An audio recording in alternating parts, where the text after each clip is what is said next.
ಕೂತ್ಕೊಳ್ಳಿ. ಪರವಾಗಿಲ್ಲ ಸರ್. ಏನೊಬ್ಬರು ಹೇಳಿದ್ರಂತೆ? ಏನಿಲ್ಲ, ಮುಂಬೈನಲ್ಲಿ ನನ್ನ ಪರಿಚಯಸ್ಥರೊಬ್ರು ನಂಜುಂಡ ಅಂತ ಇದ್ರು. ಅವರೇ ಇರ್ಬೋದೇನೋ ಅಂತ ನಾನು ನಿಮ್ಮ ಮನೆಯಲ್ಲಿ ಕರೆಸ್ತೆ ಅಷ್ಟೆ.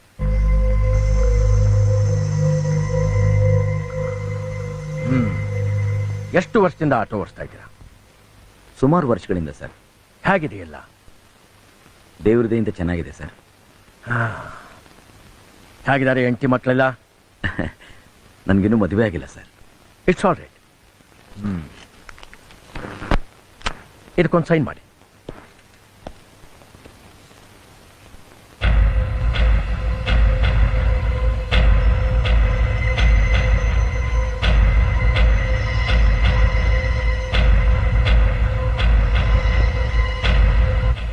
ನೀವಿನ್ನು ಹೋಗ್ಬೋದು.